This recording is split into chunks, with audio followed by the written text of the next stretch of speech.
Well, hi everyone, welcome to Dusty Shelf. I hope I find you well. Today, this 040 Deisel from Mammod. But before I get to that, if you just allow me to talk about the channel for a couple of minutes. So, Dusty Shelf Collectibles has been running now for best part of 2.5 years actually. And I've had great success with the channel. I've loved doing it. I loved every moment of it. And thanks to all of you who've watched and subscribed. You know, I'm really loving every moment of it. But something I'm finding is every time I do a video or post a video about radio control cars, I don't get many views and my viewing figures actually drop. I lose subscribers, and yeah, there just seems to be something about the radio controlled side of my videos that doesn't hit the mark at all. So it could be the videos, but I think it's probably the algorithm, because I think a lot of my audience do tune in for the model railways, and obviously when I put something in that isn't connected with model railways, it's upsetting the algorithm. So what I've decided to do is to start a second channel, which is going to be called Dusty Shelf RC, and basically all the radio control stuff I'm going to put on the second channel.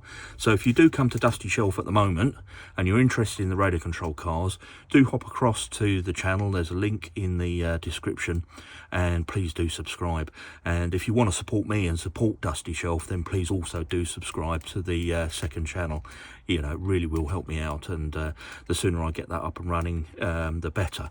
Now what I'm going to do is post a lot of the previous radio control videos on there just to get things started, and then this video about the train here will be the only new video that I post on the two channels, just so there's a bit of a crossover. This one's going to have a lot of radio control content in it, so I'm going to post this on both channels. If you're joining me from Dusty Shelf Collectibles, then thank you so much for watching all these months. And if you're new to the channel and you're watching from Dusty Shelf RC, welcome to Dusty Shelf, and go and have a look at the other channel, because there's lots of content on there, and not just model railways. Anyway, back to the train in question. So this is the Mamod Bolton. So a little bit of background. Last summer I went to the Mamod Open Day.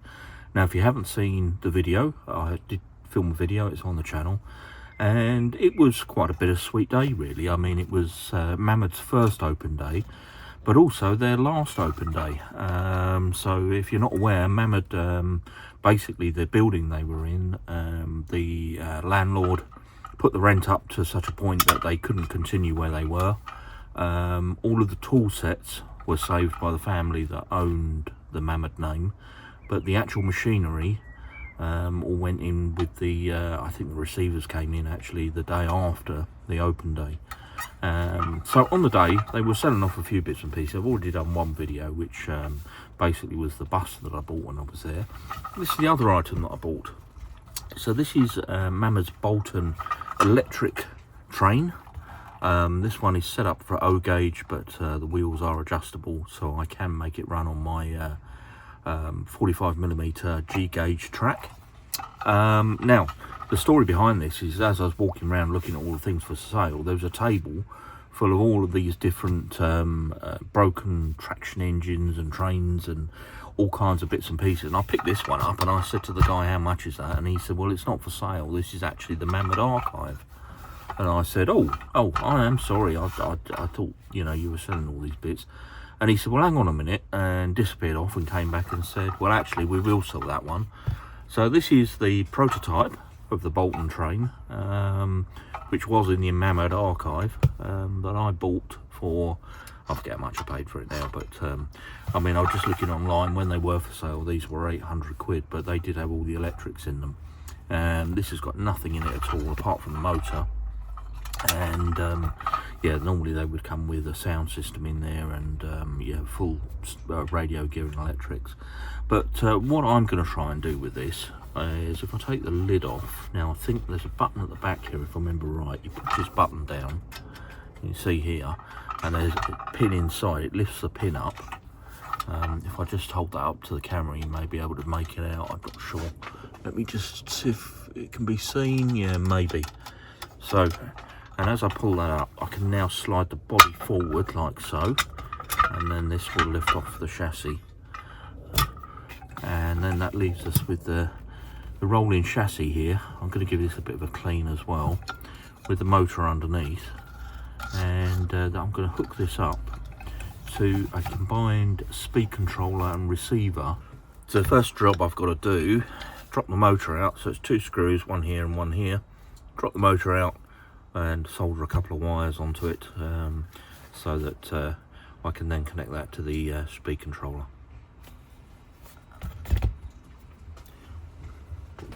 While the soldering iron warms up, I'll just show you the motor.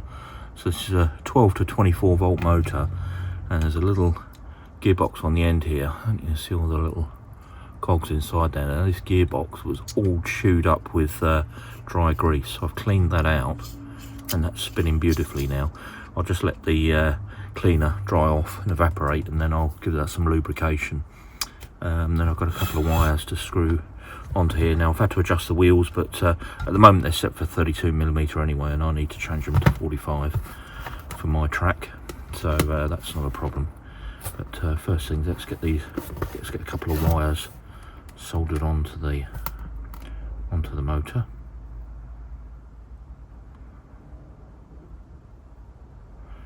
Just tin the wires first.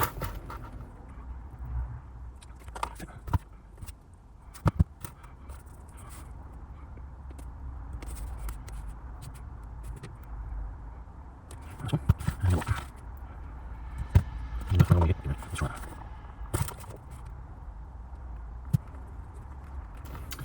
That's fine. I'm just going to redo this one. I don't like this one on this side. It's solder's all off down at the end, and the wire's not fully coated. Right, I'm going to get the motor back in and, as I say, lubricate the gearbox, and then yeah, attach it to the speed controller. As I say, hopefully this is going to be quite a simple fix, but we shall see. These are quite expensive locos and come with a radio control unit in them from Fossworks, but I'm going to do something slightly different with my one and put inside it some radio gear that I would normally put inside a radio control car. So we've got a speed controller here, got a little receiver, and then I've got this sound system that I haven't explored before from ESS. So ESS is a dual system from Sense Innovations. And I'm told these are very, very good. So you basically download your sounds on there, and that should put sounds inside the loco. Well, I do plan to use a LiPo battery inside the train. This one is 11 volts, it's a 3S. Probably a little bit overkill for this, but this is one I'm going to use to start with. But I will need to change the connector on the speed controller.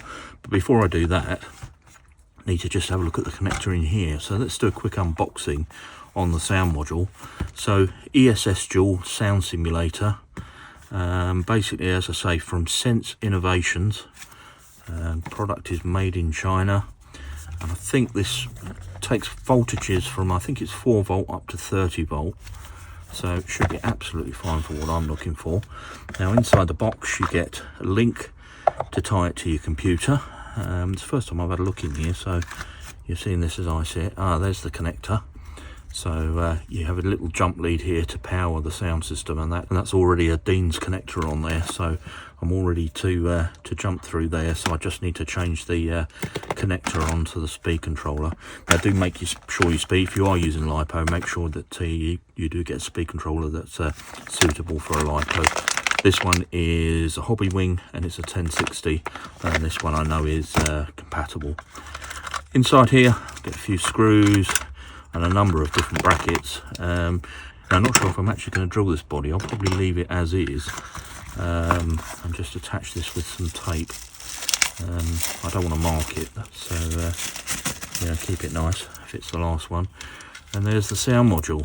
Now we'll come to how to get this working in a moment, but basically you've got a couple of leads on there which drive the sound, and you've got a switch lead which does the horn, and there should be another lead. There it is.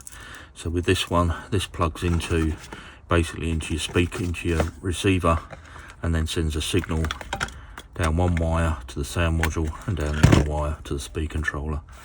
That means that the idle and the engine noise will move with the speed of the well, the car, the loco, whatever it is. Now, got to take this through to the computer. There is a piece of software that I need to download, and we'll go and do that in a moment. That basically you need to connect this to download the sounds to it.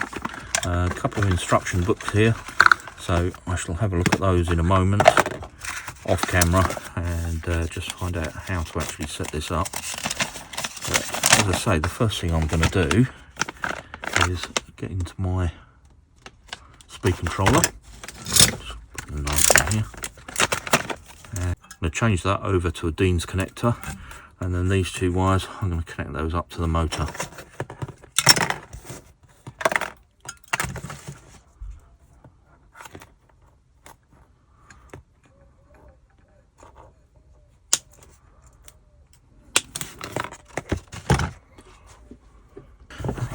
Strip back these wires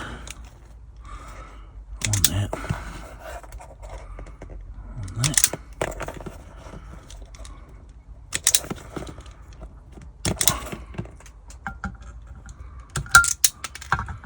And get some heat shrink to put over the connections. A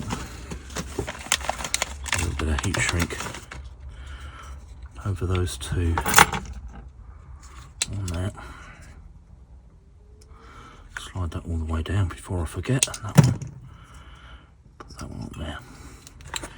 Right, let's tin all the wires, and then I can get ready to solder them on.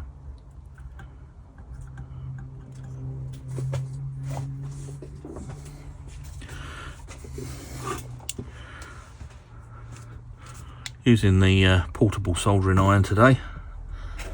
I've actually misplaced my other one. If the battery goes flat on this, I'll have to resort to the one that I use for soft metal models, but hopefully the battery will be alright on this. So I did a review on this soldering iron. I picked this up in Aldi in their centre aisle, and it's taken a while for the soldering iron to become of use, because taken a while for the tip to sort of bed in, but now it has. I'm finding it's very, very good actually. Very useful indeed, particularly on the railway.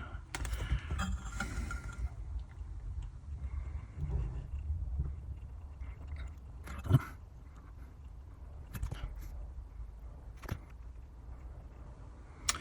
won't actually connect the motor up at the moment because I want to take the sound module into the computer and test it while I'm in there.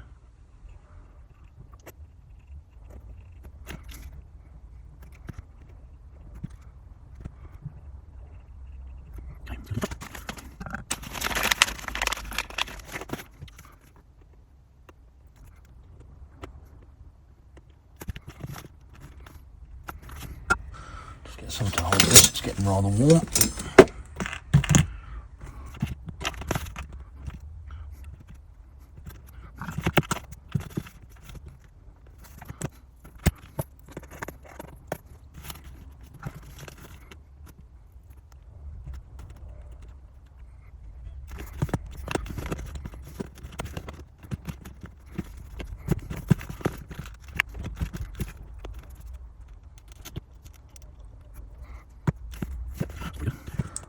I'll just put that connector on.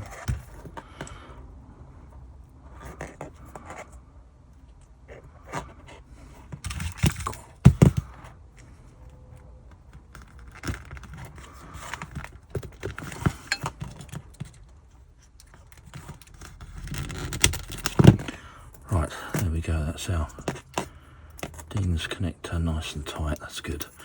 Right, so let's have a quick look at the instructions, and I'll be back in a moment. Right, well, I've plugged my wires from my speed controller. I've got the battery plugged in there, into the speed controller, into the receiver. The receiver is paired with this controller, and I've just plugged a servo in there just so that I know that the two are bound together. So in terms of the servo, I can hear that moving, so that's fine. So now we take the sound module, and with this we're now going to plug one end, this one here, in round that way. Oh, wrong way round, that way. Okay, that goes in there. Then our throttle cable, which is this one here, goes into the other side, that way round. And then this plugs into the receiver with the white wire towards the main box, like so. Right, and again I'm just going to check my servo's working. Yes, perfect. Okay, so it says to calibrate the ESS dual, enter the calibration mode by pressing the plus button for 15 seconds.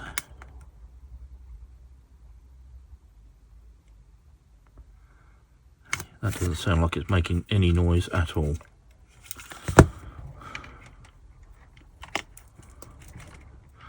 I may not have put that in the right, not deep enough. Right, let's try that again.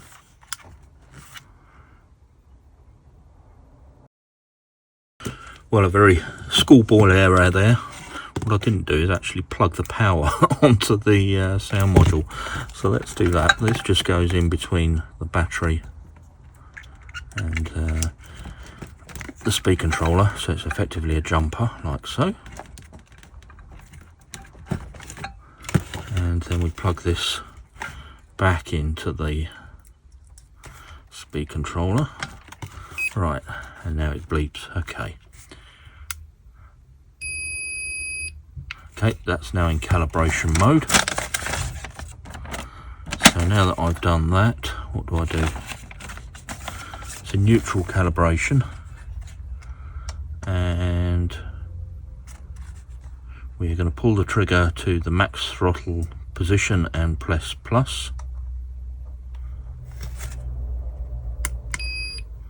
And then to the rear and press plus. And that's it. Right, so now I need to go and load some sounds into this. So let's take this through.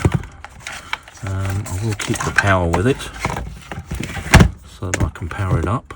And yeah, let's plug it into the computer. So I've downloaded this piece of software here, RC Plus. Came from the Sense website, and in here we have a store where we can download some sounds and local sounds that well, these are the two that actually I've already had a listen to some of these, and these are the two that I've selected. But just to give you some idea of what's on here, let's have a look at car first of all. So you can pick all kinds of different sounds for your car.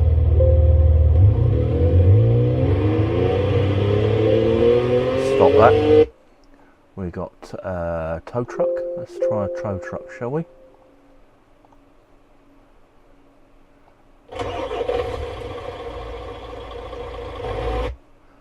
A short truck. These short course buggies. So basically, you get the idea. There's all these different sounds that you can choose from. An F1 car, but one of the best ones that I saw earlier, if I can find it again. We've got various different sounds for horns. Let's see that one there. I think this is the one that I chose to use. No, not that one. This one? Yeah, that's the one I've chosen to use for the Deisel. But this is my favourite. I just think that'd be fantastic, having that on your car.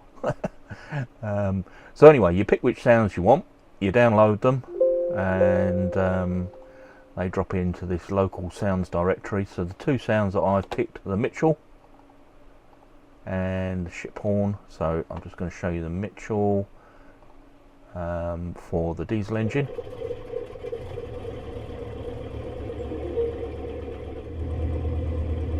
I don't think that's too bad at all. I think that sounds very much like a diesel engine. And then the horn, I've already shown you that one. So I'm now going to plug the module into my USB port. Just plug that in. and I'll just see if it needs power. It does say connecting. There's my module. It's updating firmware.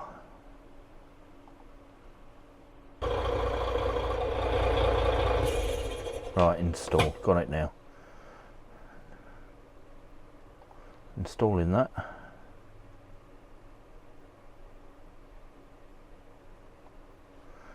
This device can only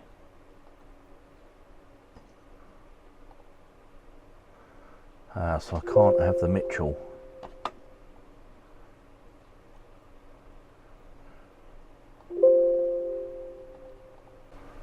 Let's try again.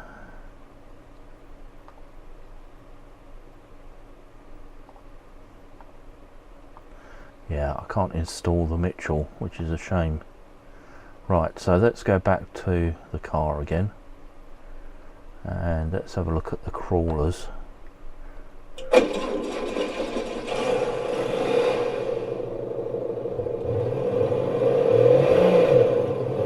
No, I don't like that one.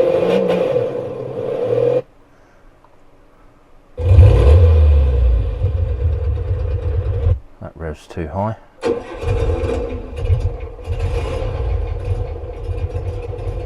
I think it's got to be that one, isn't it? Oh no. That's no good.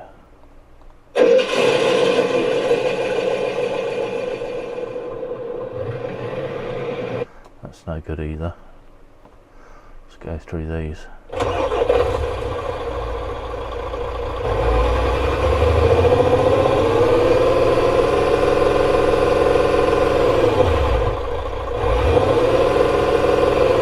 That's probably the best one so far.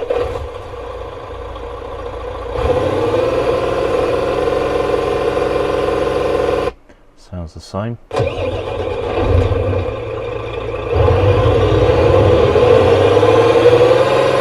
Let's go with that one. So downloading and now install. Okay.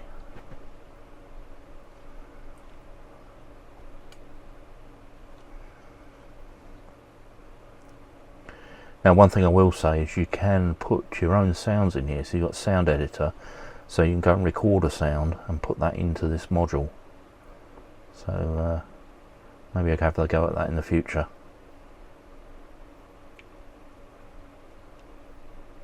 Just let this copy across.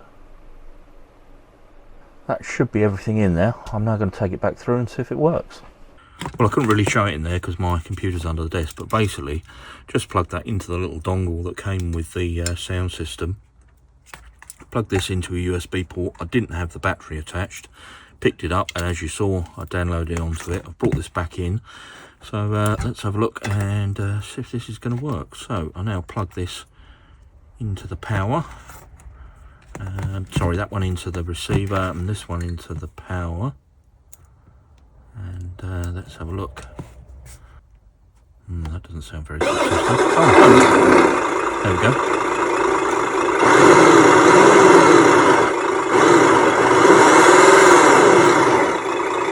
How do we stop it?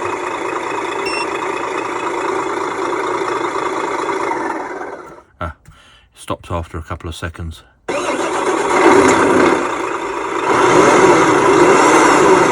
Isn't that superb?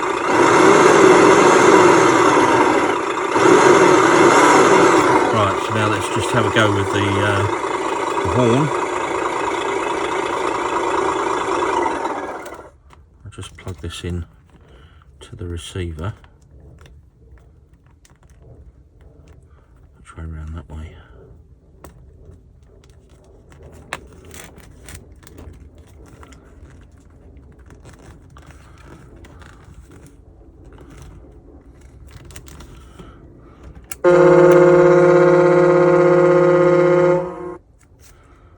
I might actually change that sound.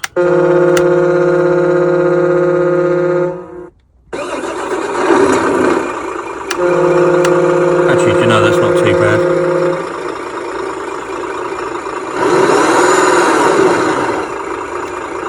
all very good.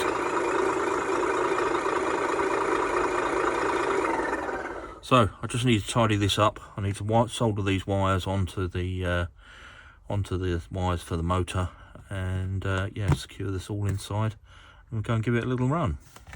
Final job is to gauge the wheels, 45mm, lock these back in place and go and give it a go on the track. Now, one of the things I should mention that I did notice when I took the motor out, the wheels aren't insulated, which is a bit of a problem for me, because I want to run this on the track with other locos, so I will need to get a set of insulated wheels for this, which is a bit of a pain, bit of a shame really, but one of those things. So but for now, I'm just pleased to see it running. It's actually turned out to be a really good buy. As I say, these are about 800 quid when you buy them, well, when you could buy them new. I mean, I don't know what they are now, because yeah, as I say, Mammod is no more, or at least no more for the moment. Now, on the video I did on the walking around the factory, loads of people commented on it. It's probably my most commented on video. But one of the things that people kept saying is, what a shame, and you know, is there any plans for the future? Well, the family that owned the Mamod name, their plan was to go back into some form of production with spare parts, but I've yet to see anything. So if anybody's heard anything or seen anything, please put a comment in the on the video, because I'll be really interested. You know, it's just such a shame to see such a iconic British brand, you know, sort of disappear from the, I'm going to say the high street, but you know what I mean, from the marketplace. Well, a quick bench test before I put the body back on. I do need to tidy those wires up. I don't like the look of those, so I will do that in a moment. But let's start the engine up. So all we do is we just move the throttle forward just a tiny bit, and we'll just go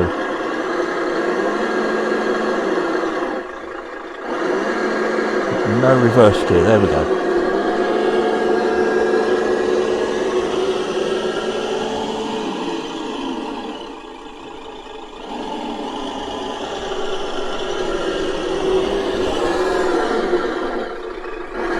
You know, I like that a lot. I've just realised that it's actually the brake function, that's why it's not going into reverse. Because the speed controller is for a car, it's it thinks it's braking. Well, I think that's fairly successful, so let's go and get the body on. Well, the first thing I found is my battery is a little bit too big for the body, so yeah, I'm going to have to buy a smaller pack to go in there, but I've wedged that in for now just to demonstrate the loco and close this video out. So let's get it started. So we just start it with a little movement on the controller. There we go, and let's send it around the track.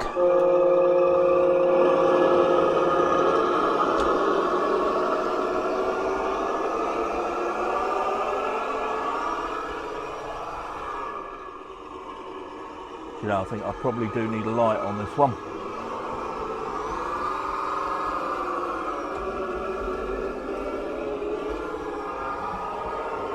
I love the sound system on this.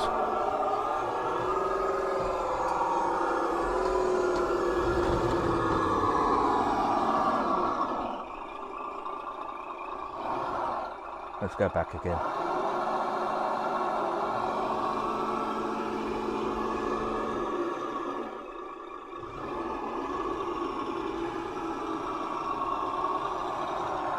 I am absolutely over the moon.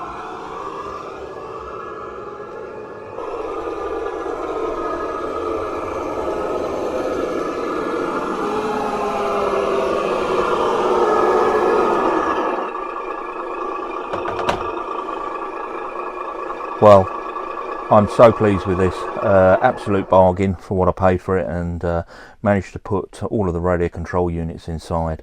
So let's just talk through the prices. So the sound module is around about £60.